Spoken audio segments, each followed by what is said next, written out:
Horacio Sánchez Bárcenas, docente de la Escuela Superior de Economía del Instituto Politécnico Nacional. Gracias por estar con nosotros, Horacio. Y también está aquí con nosotros Mercurio Cadena, columnista. Gracias a los dos. Pues bueno, dice el dicho popular, no escupas para arriba, porque si no te va a caer en la cara. Fueron años y años de campaña del presidente anterior que decía: México está creciendo de manera mediocre en un 2.5%, 2%, se tiene que crecer más. ¿Y qué pasó, Horacio? Pues ahora sí que el karma, crecimos mucho menos. Sí, el crecimiento promedio del sexenio prácticamente fue de menos del 1%. Hay elementos que habría que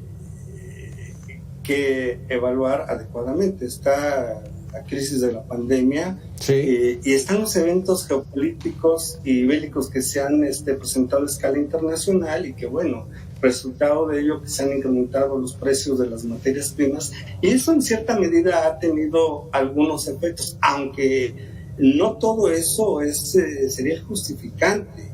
En 2019 no hubo pandemia y la economía retrocedió 0.1%. Creo yo que hay elementos que ahí jugaron un papel determinante. Como bien decías tú, la cancelación del aeropuerto rojo inhibió en gran medida la llegada de más recursos a nuestro país para financiar algunos proyectos de inversión productiva que estaban en camino.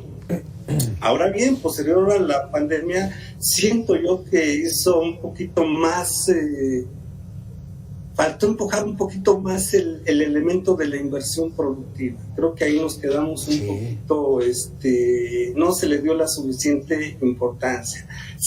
La inclinación fue hacia el elemento consumo, que, como bien dices tú, presenta un multiplicador de impacto mucho menor a la hora de que se manifieste en el Producto Interno Bruto. Sí. ¿Qué es esto de la inversión productiva, Mercurio Cadena? ¿Cuál es tu opinión de este crecimiento raquítico? Pues sí, se atravesó la pandemia, las guerras, pero hay ahorita poca posibilidad de empleo para muchos jóvenes porque la economía no está creciendo. ¿Cómo ves? Muchas gracias, Alberto, y un saludo a tu auditorio. Me parece que es importante hacer ciertas anotaciones para poder hacer una evaluación completa de la economía. El PIB como tal, el crecimiento, es un indicador que tiene ciertos problemas en la medida en que aglutina demasiadas variables y no termina por dar una idea completa del fenómeno económico. Si bien no tenemos quizás las condiciones de empleo que tú mencionabas, por ejemplo, que nos gustaría, la verdad es que somos el segundo lugar con la menor tasa de desempleo de la OCDE, por ejemplo, lo cual habla de condiciones adversas globales. Y también es importante decir que hay otros indicadores que se empiezan a usar un poquito más para poder hablar de la verdadera condición económica de un país, y ahí la verdad es que el país no está mal. Tenemos un ingreso real que ha crecido como nunca, que creció como nunca en los últimos 6 años. Pasamos de tener un ingreso por hogar trimestral de 63,695 pesos en 2022, que representa un aumento del 11% con respecto a 2020. Disminuyó la desigualdad, algo que no se había logrado en muchísimos años, con una diferencia de 0.024 del coeficiente de Gini. Y se sacó... Ese dato del ingreso real, desglosa los 63,000 pesos.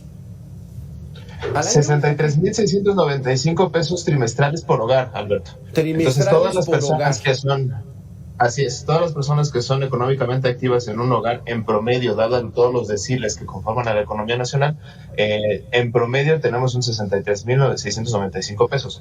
Esto, obviamente, insisto, incluye a todos los deciles, es decir, a los muy ricos como a los muy pobres. Pero así la podemos entender, o sea, cada hogar en promedio está recibiendo más de 20,000 pesos al mes. Está bueno, ¿no? En promedio sí, y además supone un aumento del 11% con respecto a 2020, y por cierto, un dato también bien interesante, un aumento del 4.6% con respecto a 2018. Este es más importante quizá, Alberto, porque fue antes de la pandemia. Entonces esto supone una recuperación importante después de ese fenómeno que económicamente es muy importante. Sí. Y otro que me parece también fundamental, logramos reducir en 8 millones de personas la pobreza por ingreso, y además ese dato ni siquiera es, ya no hablamos del gobierno de México, es del Banco Mundial.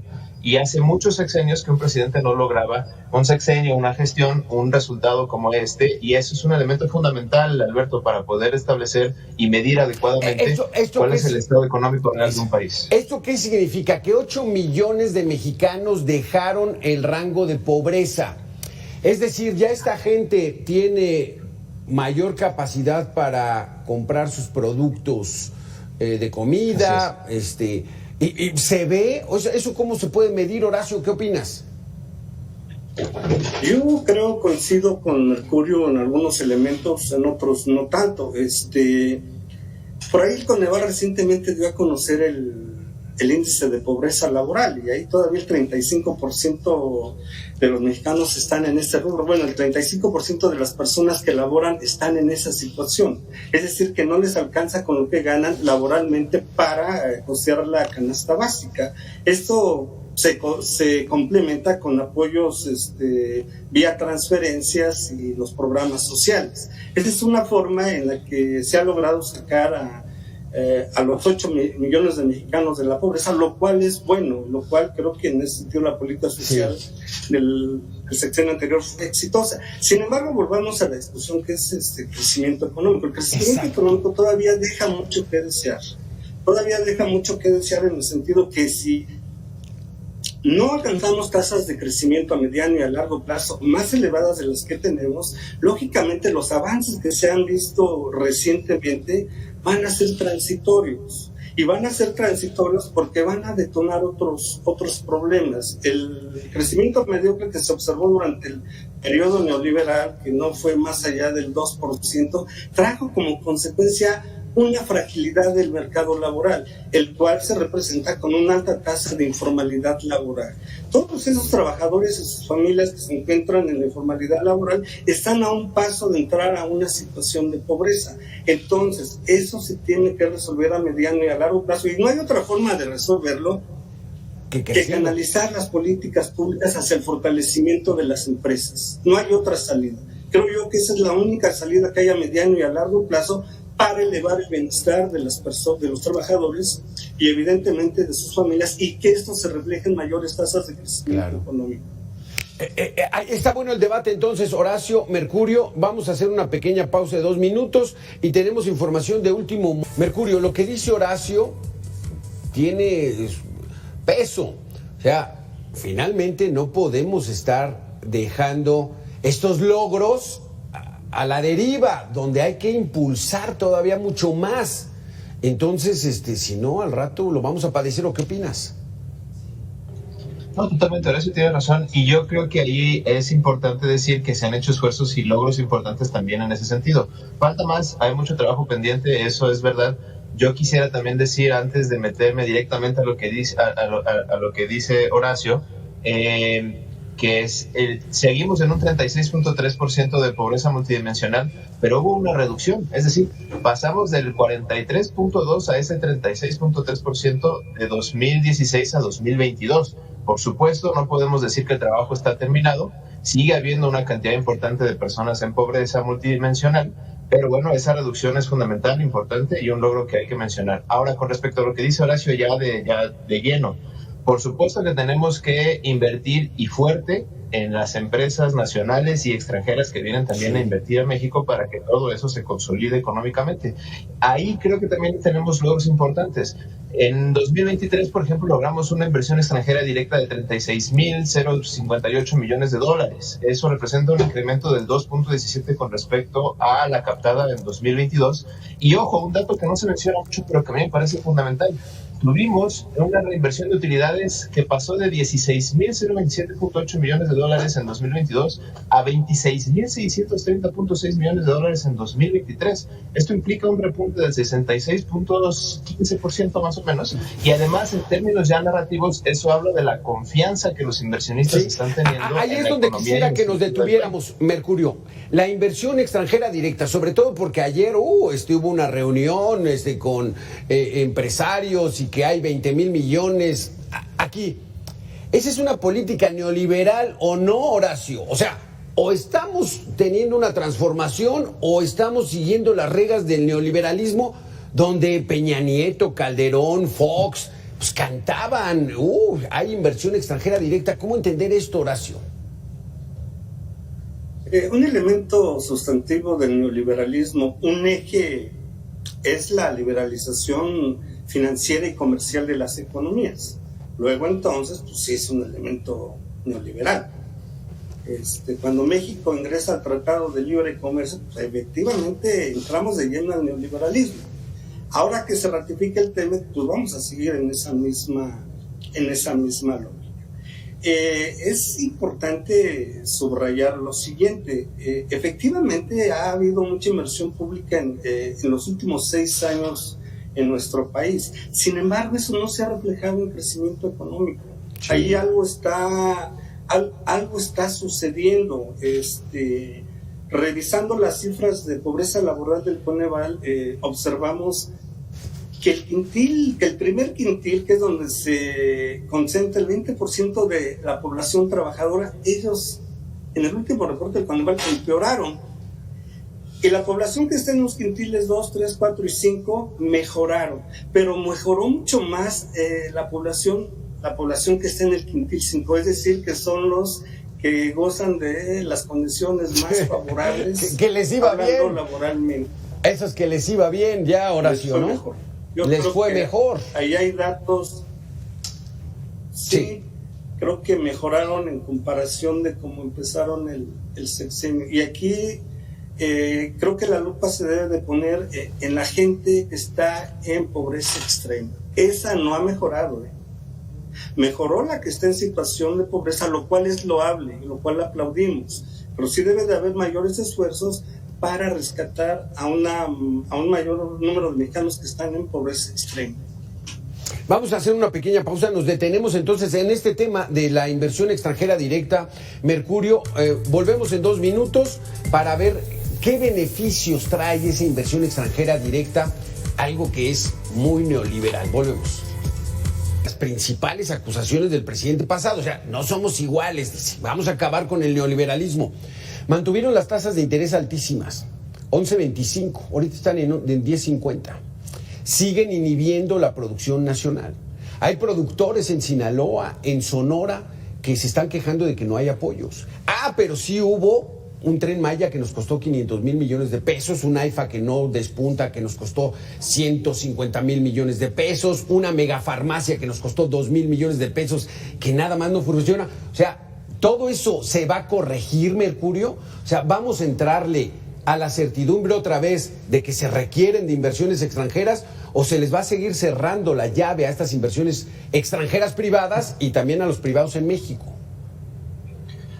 Mira, Alberto, tiene razón en muchas cosas lo que dice Horacio. Yo solo quiero apuntar una cosa que también es importante. Nada se da en el vacío, estimado Alberto. Cuando hablamos, por ejemplo, de eficiencia, que es algo que suele ser muy recurrente en la economía, se dio la mala maña de hablar de eficiencia en abstracto, como si algo fuera más eficiente que otra cosa, así, sin más. Y la verdad es que no se puede hablar de eficiencia así. Siempre que se habla de eficiencia se tiene que decir si es eficiente para qué. No se puede hacer ese análisis sin objetivos. Puede que lo que diga parezca una obviedad, pero si lo trasladamos al debate que estamos teniendo empieza a obtener sentido. ¿Estas políticas son neoliberales? Yo creo que no se puede responder algo así en el vacío, utilizando la metáfora que estoy construyendo. Para poder decir si son neoliberales o no, hay que hablar de los objetivos, del impacto económico que estos recursos financieros, internacionales, etcétera, han tenido en la economía. Y ahí me parece fundamental recordar toda la serie de indicadores que ya mencionamos de crecimiento en la reducción de la pobreza, la desigualdad, etcétera. Y un dato adicional. Tuvimos un crecimiento de la tasa anual del 3.4 en el 7º mes del año de consumo interno. Si ese impacto de inversión extranjera solo se estuviera viendo en utilidades que tradicionalmente se van al extranjero, difícilmente estaría creciendo el consumo interno. Entonces me parece fundamental decir que para que algo sea neoliberal tendría que cumplir con fines neoliberales, y eso difícilmente ha sido el caso. ¿Cómo ves, Horacio? Entonces, sí estamos creciendo, hay mayor consumo, pero pues la inflación además no la pueden controlar. O sea, las tasas de interés siguen altísimas y entonces eso inhibe la producción interna. Pero ¿qué esperaremos? Ya el pasado, pues ya pasó, ese despilfarro y ese derroche de recursos, pues ya pasó. Parece que no viene así para el futuro, los próximos 6 años. aquí hay un punto importante, Alberto, en términos de consumo. Un motor bien importante del consumo en el sexenio pasado fueron las remesas. Las remesas representan el doble, si no es que el triple, de los programas sociales que otorga el gobierno federal. Nada más para que te des una idea, las remesas representan 2 o 3 a 1, pero que representan los apoyos gubernamentales, que efectivamente también son el otro motor del consumo. Sí. Yo insisto, a mediano y a largo plazo está bien fomentar el consumo, pero tenemos que meterle más al componente de inversión. El componente de inversión trae un multiplicador mucho mayor en términos de crecimiento económico. Lógicamente hay que retomar lo que plasman, lo que dicen en sus libros los recientemente ganadores del Premio Nobel. Un elemento importante del crecimiento económico a mediano y a largo plazo va a ser la solidez de las instituciones y un adecuado marco jurídico. Creo yo que ahí está la clave. Si a eso le sumamos innovación, productividad y mejores sistemas educativos y de salud, por supuesto que vamos a lograr mayores tasas de crecimiento económico y al Estado le corresponde distribuir de una manera más equitativa esa riqueza que se genera. Pero tenemos que pensar a mediano y a largo plazo. En este sexenio a lo mejor no se consolida, pero creo que la presidenta que recién acaba de llegar a Palacio Nacional tiene todos los elementos para construir esos cimientos. Sí. ¿Cómo ves Mercurio? Claudia Sheinbaum recién toma las riendas del país en el Poder Ejecutivo y se reúne con inversionistas, o sea, sí va a cambiar el rumbo que traía el presidente anterior, porque él quería que Pemex fuera estatista, que la CFE, no a la inversión extranjera, odiaba a los españoles, compró Iberdrola, o sea, un desastre económico. ¿Ahorita se va a enderezar esto? Pues mira, Alberto, por lo pronto si nos basamos justo en la reunión que mencionas, el presidente del Consejo Coordinador Empresarial dijo que salieron muy contentos y muy satisfechos, que les dijo, si hubiera que decir cuál es el resultado final de esta reunión, yo diría certeza.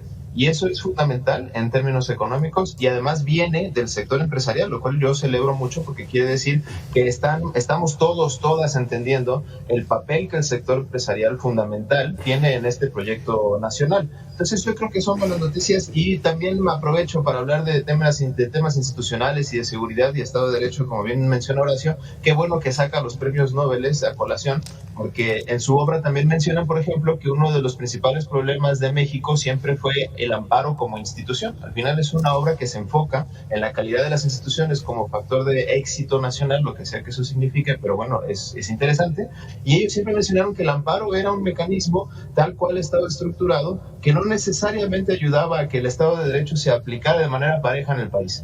Y me parece muy relevante rescatar esto de estos premios Nobel, porque la reforma judicial justo está encaminada a empezar a cambiar la calidad que tradicionalmente habían tenido las instituciones judiciales para lograr esta certeza de la que habla Horacio. Entonces yo creo que hay buenas noticias, creo que en general se respira un aire de estabilidad dicho por los propios empresarios y creo que esas son buenas noticias para los objetivos de esta nueva administración. Es que antes a los empresarios decían que apoyaban al régimen conservador y que los empresarios eran los malos, o sea, ya no entiende uno ni qué, Horacio. La reforma al Poder Judicial, ¿le sentará esta certeza a esos inversionistas? Porque en Estados Unidos hay muchas voces que dicen aguas con esa. De la reunión que yo creo que es un buen inicio para la presidenta. Hizo lo que no hizo el presidente anterior. Todos salieron con una sonrisota de oreja a oreja, pero hace 2 años o 3 años yo veía a Samuel García también con una sonrisota de oreja a oreja, asegurando que Tesla iba a llegar a Monterrey con una gran cantidad de dólares, y a la fecha los hechos no muestran eso. Yo creo que en ese sentido sí es importante que los responsables de las políticas públicas tengan más acercamiento con expertos, con conocedores de los temas, para que se desarrolle y se diseñe una estrategia de desarrollo acorde a nuestras realidades y a las necesidades de nuestro país. La experiencia de los países que han crecido mucho en los últimos 40 años es que le han apostado, y voy a insistir nuevamente, a la educación, a la ciencia y tecnología, a la innovación. Hago referencia a China, a Corea, a Singapur y a todos esos países que habría que ver y revisar su estrategia de desarrollo en su momento. Claro, no hay que aplicar la rajatabla en nuestro país, ¿verdad? Pero creo que algunos elementos nos pueden servir de referente para ver hacia dónde queremos llevar a nuestro país en los próximos 10, 15 o 20 años, para que las próximas generaciones tengan mejores condiciones a las que tuvimos nosotros. Sexenio, 30 segundos, se nos acaba el programa. Perdón, mi pronóstico. Sí, tu pronóstico. Esa fue la pregunta, ¿verdad? Muy bien, muchas gracias, Alberto. Sí, bueno, yo pronostico un sexenio exitoso también en lo económico. Horacio tiene toda la razón cuando dice que hay que poner mucha atención en los planes. Creo que es un buen inicio. Me parece que se está estructurando bien el plan económico. Me parece además que se está estructurando muy bien los planes para poder aprovechar el nearshoring e incluso empezar a dinamizar la industria nacional como no se había dinamizado en muchos años con todo lo del transísmico y demás. Entonces habrá que ver. Me parece que se están mandando las señales correctas, se están tomando las decisiones adecuadas, pero tiene razón Horacio por completo, en eso sí se la concedo completa y absolutamente. No basta con mandar buenas señales, hay que meter goles, ¿no? No basta el planteamiento en cancha, haciendo un símil con el fútbol, hay que meter goles. Y ahí todavía está pendiente de ver si lo lograremos. Yo creo que se logrará sin mayor problema. Ayer le ganamos, ¿no? En el soccer, hombre. Pues es una buena señal, es buena augurio. Horacio, Mercurio, muy interesante su debate. Muchísimas gracias por haber intercambiado estas opiniones. Ya la gente se queda con un panorama mucho más amplio. Gracias a los dos por haber estado aquí en Mega Noticias. Vamos a hacer aquí una pequeña pausa de 2 minutos y regresamos.